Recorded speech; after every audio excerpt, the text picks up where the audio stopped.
Body weight കുറയ്ക്കാനായിട്ട്, വണ്ണം ഒന്ന് ഒതുക്കാനായിട്ട് മാർക്കറ്റിൽ പല പ്രോഡക്ട്സും ഇന്ന് അവൈലബിൾ ആണ്.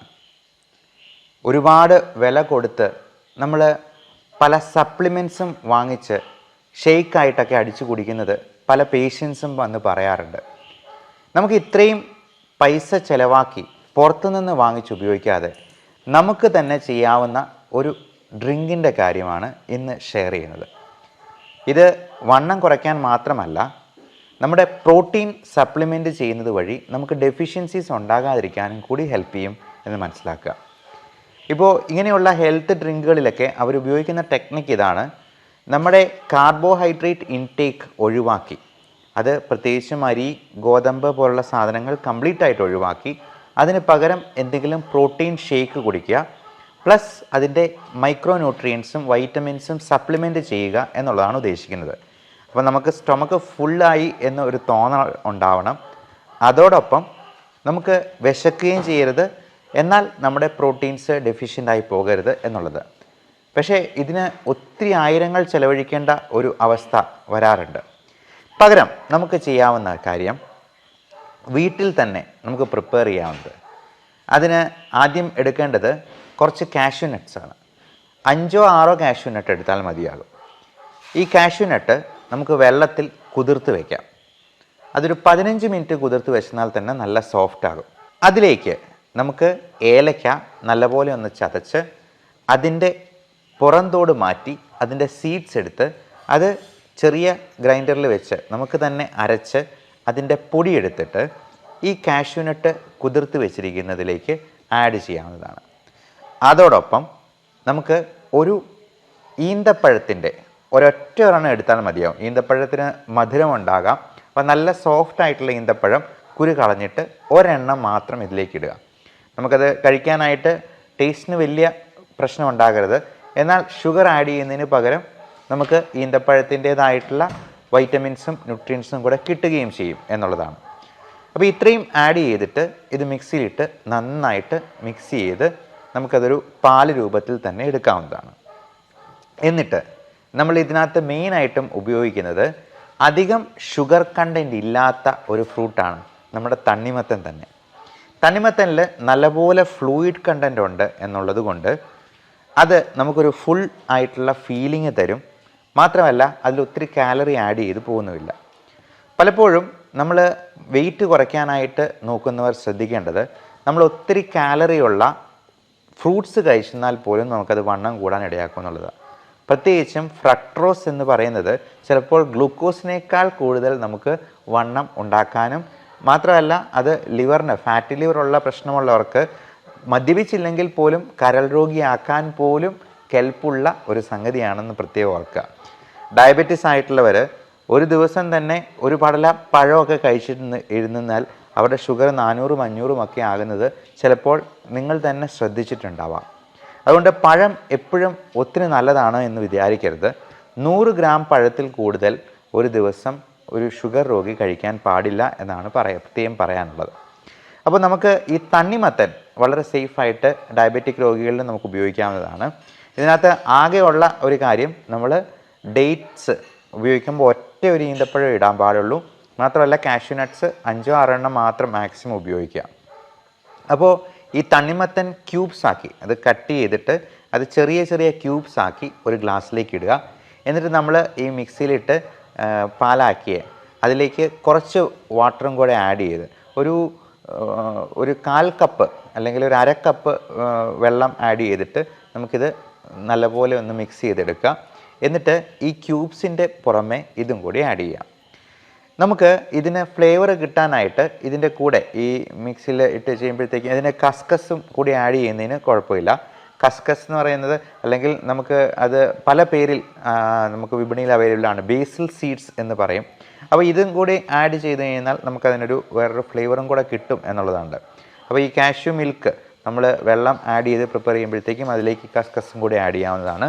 എന്നിട്ട് ഈ തണ്ണിമത്തൻ്റെ ക്യൂബ്സ് ഇട്ടതിലേക്ക് ഇതും കൂടി ഒഴിക്കുക. അപ്പോൾ നമുക്ക് തണുപ്പിച്ച് വേണമെങ്കിൽ അങ്ങനെ ചെയ്യാവുന്നതാണ്. ഇത് നമ്മൾ കുടിക്കേണ്ടത് രാത്രി ഡിന്നറിലേക്ക്, നമ്മൾ ഭക്ഷണം വൈകുന്നേരത്തേത് സ്കിപ്പ് ചെയ്തിട്ട് കുടിക്കുക എന്നുള്ളതാണ്. അതായത് വൈകുന്നേരം ഒരു 5 മണിക്ക് ശേഷം നമ്മൾ ഈ ഒരു ഡ്രിങ്ക് മാത്രം കുടിച്ച് ഒറ്റ ഗ്ലാസ് മാത്രം കുടിച്ചാൽ മതിയാവും. വേറെ ഒന്നും അതിൻ്റെ കൂടെ കാർബോഹൈഡ്രേറ്റ് ആയിട്ടൊന്നും കൊടുക്കാതിരിക്കുക, അധികം കാലറി അകത്തോട്ട് ചെല്ലാതിരിക്കുക എന്നുള്ളതാണ്. എന്നിട്ട് നമുക്ക് ഇൻ്റർമിറ്റൻറ്റ് ഫാസ്റ്റിംഗ് എന്ന ഒരു പ്രൊസീജിയറാണ് വണ്ണം കുറയ്ക്കാനായിട്ട് ഏറ്റവും അത്യാവശ്യമായിട്ട് ചെയ്യേണ്ടത്. ഞാൻ നേരത്തെ പറഞ്ഞ പോലെ തണ്ണിമത്തൻ്റെ ഐസ് ക്യൂബ്സ് ഇട്ടു, നമ്മൾ ഈ കാഷ്യൂ മിൽക്ക് ഒഴിച്ചു. അതിനെ ടോപ്പ് ചെയ്യാനായിട്ട് വേണമെങ്കിൽ നമുക്ക് തണ്ണിമത്തൻ്റെ ക്യൂബ്സ് കുറച്ചുകൂടി ഇടാം. അത് നല്ല കളർഫുള്ളായിട്ടിരിക്കും, നമുക്ക് നല്ല ഫുള്ളായിട്ടുള്ളൊരു ഫീലിംഗ് ഉണ്ടാകും. നല്ല വലിയ ഗ്ലാസ്സിൽ നമ്മളതെടുത്ത് കഴിച്ച് കഴിയുമ്പോഴത്തേക്കും തന്നെ വയറ് ഫുള്ളാകും.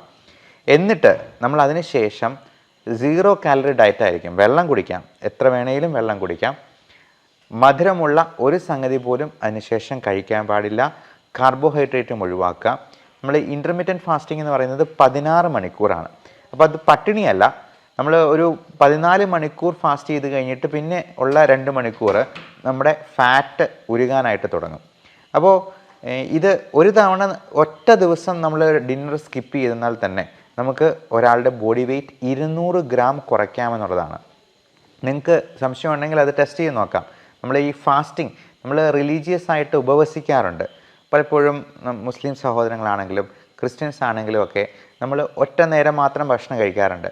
ഈ ഒരു ഫാസ്റ്റിംഗ് റിലീജിയസ് ആയിട്ടുള്ള രീതിയിൽ തന്നെ നമുക്ക് ഡിന്നർ സ്കിപ്പ് ചെയ്യുന്നതിനേക്ക് ഉപയോഗപ്പെടുത്താം. ഇപ്പോൾ നമ്മൾ പലപ്പോഴും അതൊരു ത്യാഗമായിട്ടാണ് ചെയ്യുക. വിശന്നിരിക്കുന്നവരുടെ ആ വിശപ്പിൻ്റെ ആ കാഠിന്യം മനസ്സിലാക്കാനൊക്കെയാണ് നമ്മൾ നോമ്പ് ആചരിക്കുക. അപ്പോൾ അതുപോലെ തന്നെ ഈ ഡിന്നർ സ്കിപ്പ് ചെയ്യാനായിട്ട് ഈ പറഞ്ഞ സങ്കേതങ്ങളെല്ലാം ഉപയോഗിക്കുക. 5 മണിക്ക് ശേഷം 16 മണിക്കൂർ നേരത്തേക്ക് ഫാസ്റ്റ് ചെയ്തിട്ട് രാവിലെ ബ്രേക്ക്ഫാസ്റ്റ് അല്പം നേരത്തെ കഴിക്കുന്നതിൽ തെറ്റില്ല. അതായത് 7 പ്ലസ് ബാക്കിയുള്ള 16 മണിക്കൂർ 9 മണിക്കൂറും കൂടെ കഴിഞ്ഞ് രാവിലെ 9 മണിക്കോ അല്ലെങ്കിൽ ഒരു 10 മണിക്കോ ബ്രേക്ക്ഫാസ്റ്റ് കഴിക്കുക. അതുവരെയും നമ്മൾ 0 കാലറിയിലായിരിക്കണം.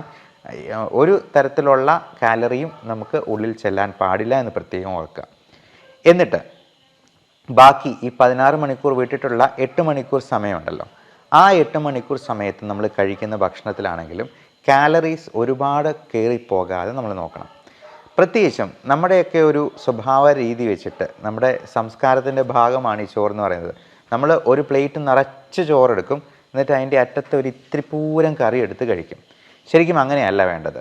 നമ്മൾ ഒരു പ്ലേറ്റ് എടുത്തെന്നാൽ അതിൻ്റെ 4/1 ഭാഗം മാത്രമേ കാർബോഹൈഡ്രേറ്റ്സ്, അരിയാഹാരമാണെങ്കിലും ചപ്പാത്തി ആണെങ്കിലും, നമ്മൾ ചോറ് മാറ്റി വെച്ചിട്ട് 5 ചപ്പാത്തി കഴിച്ചെന്നാൽ ഒരു കാര്യമില്ല. അപ്പോൾ 1/4 ഭാഗം മാത്രം കാർബോഹൈഡ്രേറ്റ്സ്, ബാക്കി ഒരു 1/4 ഭാഗം പ്രോട്ടീൻസ്. അത് പയറ് വർഗ്ഗത്തിൽപ്പെട്ട അല്ലെങ്കിൽ കടല അല്ലെങ്കിൽ മുട്ടയുടെ വെള്ളയാണ് നല്ലത്. അതുപോലെ ചിക്കൻ കറി വെച്ചത്, മീൻ കറി വെച്ചത്, ചെറുമീനുകളാണ് ഏറ്റവും നല്ലത്. അങ്ങനെ എന്തെങ്കിലും പ്രോട്ടീൻ ഉൾപ്പെടുത്താം. അതോടൊപ്പം ഒരു 1/4 ഭാഗത്തേക്ക് നമ്മൾ പച്ചക്കറികൾ, ഗ്രീൻ ലീഫി വെജിറ്റബിൾസ്, മറ്റൊരു 1/4 ഭാഗത്ത് ഫ്രൂട്ട്സ്. അത് അധികം മധുരമില്ലാത്ത, നേരത്തെ പറഞ്ഞ പോലെ ഇപ്പോൾ പേരയ്ക്ക പോലുള്ള തണ്ണിമത്തൻ പോലുള്ള ഫ്രൂട്ട്സ് നമുക്ക് ഉൾപ്പെടുത്താം. കുക്കുംബർ പോലുള്ള സാധനങ്ങൾ വെയിറ്റ് കുറയ്ക്കാൻ വളരെ നല്ലതാണ്. ക്യാരറ്റും ബീട്രൂട്ടും, കാര്യം അത് മണ്ണിൽ അടിയിൽ വളരുന്നതാണെങ്കിലും നമുക്ക് ക്യാരറ്റും ബീട്രൂട്ടും കാലറി കുറഞ്ഞ ഭക്ഷണം തന്നെയാണ്. അതോടൊപ്പം നമുക്ക് ഈ ഭക്ഷണം കഴിക്കുന്നതിന് തൊട്ട് മുമ്പ് മരുന്ന് പോലെ കഴിക്കേണ്ട ചില സാധനങ്ങളുണ്ട്. നമ്മൾ പറയും 3 ഗ്ലാസ് വെള്ളം കുടിക്കണമെന്ന്. നല്ലപോലെ വെള്ളം കുടിച്ചാൽ തന്നെ നമുക്ക് ഇടയ്ക്ക് ഭക്ഷണം കഴിക്കാനായിട്ട് ഒരു വിശപ്പ് വരുമ്പോഴത്തേക്കും, ഒരു ആനലുണ്ടാകുമ്പോഴത്തേക്കും നമ്മളൊരു 3 ഗ്ലാസ് വെള്ളം കുടിക്കുമ്പോൾ തന്നെ ആ വിശപ്പ് അങ്ങ് അടങ്ങും. കാര്യം നമ്മുടെ ഹങ്കർ സിഗ്നൽസ് നമ്മുടെ വയറിൽ നിന്നും ഹൈപ്പോതലാമസിലേക്ക് പോയിട്ടാണ് നമുക്ക് ഹങ്കർ സിഗ്നൽ കിട്ടുക. അപ്പോൾ ഈ ഹങ്കർ സിഗ്നലിനെ നമുക്കൊന്ന് സപ്രസ് ചെയ്യാനായിട്ട് വെള്ളം കൊടുത്തെന്നാൽ തന്നെ മതിയാവും. നമ്മൾ ആ സമയത്ത് ചായയോ കാപ്പിയോ, ഈ ചായയും കാപ്പിയും കുടിച്ച് തന്നെയാണ് നമുക്ക് ഒത്തിരി കാലറി ഉള്ളിലോട്ട് പോകുന്നത്. പകരം നല്ല ശുദ്ധ വെള്ളം കുടിക്കുക. അതോടൊപ്പം അധികം കാലറി ഇല്ലാത്ത ഫ്രൂട്ട്സ് എന്തെങ്കിലും കഴിക്കുക. എന്നിട്ട് ഇത്രയും കഴിച്ച് വിശപ്പൊന്ന് അടങ്ങിയതിന് ശേഷം മാത്രമേ നമ്മൾ മെയിൻ കോഴ്സ്, അത് കാർബോഹൈഡ്രേറ്റ് ആണെങ്കിലും പ്രോട്ടീൻ ആണെങ്കിലും കൂടുതൽ കഴിക്കാൻ പാടുള്ളൂ. എന്നിട്ട് ഇതിനോടൊപ്പം നമുക്ക് കുഞ്ഞു കുഞ്ഞ് എക്സസൈസായിട്ട് പലതുള്ളി പെരുവെള്ളം എന്ന കോൺസെപ്റ്റ് പരമാവധി ഉപയോഗിക്കാം. നമുക്ക് നമ്മുടെ ജോലികൾ തന്നെ പരമാവധി എനർജി സ്പെൻഡ് ചെയ്യുന്ന രീതിയിൽ ചെയ്യുക.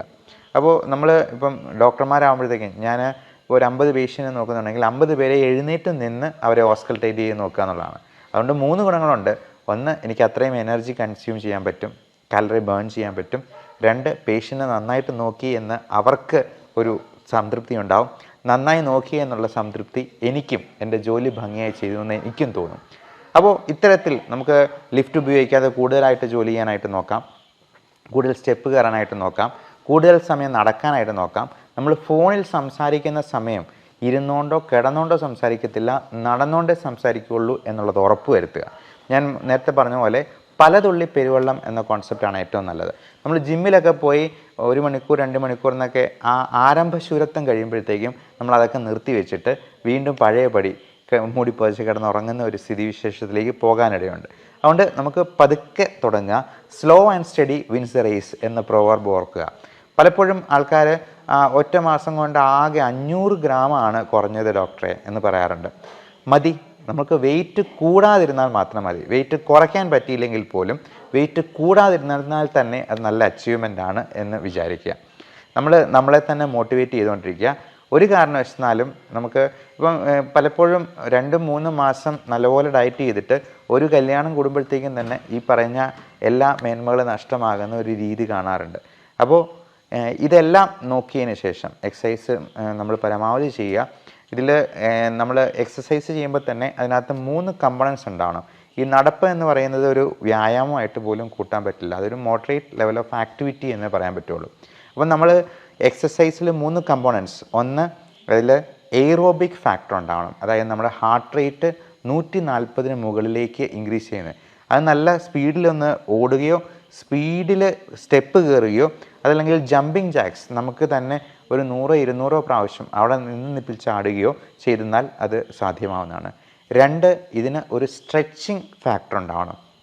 നമ്മൾ പുഷപ്പ് ചെയ്യുമ്പോഴും നമ്മുടെ ജോയിൻസ് സ്ട്രെച്ച് ചെയ്യുന്നത് പോലെ നമുക്ക് എല്ലാ ജോയിൻസിനും സ്ട്രെച്ചിങ് കൊടുക്കുന്ന രീതിയിൽ ഉള്ള എക്സസൈസ് അതിൻ്റെ ഭാഗമായിട്ടുണ്ടാവണം. ഇപ്പോൾ സ്ക്വാറ്റ്സ് പോലുള്ള എക്സസൈസോ അല്ലെങ്കിൽ സ്ട്രെച്ചിങ് എക്സസൈസ്, പുഷപ്പ് പോലുള്ള എക്സസൈസോ ഒക്കെ അതിനകത്തൊരു സ്ട്രെച്ചിങ് ഫാക്ടർ. പുഷപ്പിൽ തന്നെ aerobic, stretching and strengthening factor 3 വരുന്നുണ്ട്. അപ്പോൾ 3ാമത് പറഞ്ഞ കാര്യം സ്ട്രെങ്തനിങ് ആണ്. നമ്മുടെ മസിൽസിനെ എല്ലാം ബിൽഡ് ചെയ്യാനായിട്ട് നമുക്ക് വെയിറ്റ് കുറയ്ക്കാനായിട്ടും മസിൽ സ്ട്രെങ്തനിങ് എക്സസൈസ് ചെയ്യണം. അപ്പോൾ പലപ്പോഴും വെയിറ്റ് കുറയ്ക്കുന്ന കാര്യത്തെക്കുറിച്ച് ആലോചിക്കുമ്പോഴത്തേക്കും ഈ മസിൽ സ്ട്രെങ്തനിങ് അല്ലെങ്കിൽ അത് ചെയ്യുന്നതിനെക്കുറിച്ച് ആൾക്കാർ ചിന്തിക്കത്തില്ല. അപ്പോൾ പ്രോട്ടീൻ സപ്ലിമെൻറ്റ് ചെയ്യുകയും വേണം, അതോടൊപ്പം നമ്മൾ മസിൽ സ്ട്രെങ്തനിങ്ങും വ്യായാമങ്ങളും കൂടി ചെയ്യണം. അപ്പോൾ ഡംബൽ ഉപയോഗിച്ച് ചെയ്യുന്നതും ഒക്കെ ഈ മസിൽ സ്ട്രെങ്തനിങ് എക്സസൈസിൽ പെടുന്നതാണ്.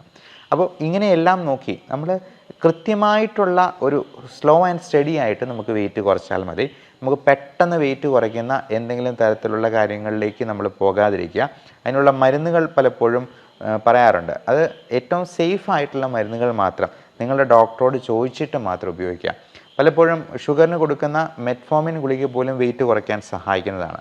അതോടൊപ്പം നമ്മൾ പലപ്പോഴും ഈ ഡിപ്രഷൻ, ആങ്സൈറ്റി പോലുള്ള പ്രശ്നങ്ങളുണ്ടെന്നുണ്ടെങ്കിൽ അതിന് കൊടുക്കുന്ന മരുന്ന് അല്പം ഉറക്കം കൂടി ഉണ്ടാക്കും.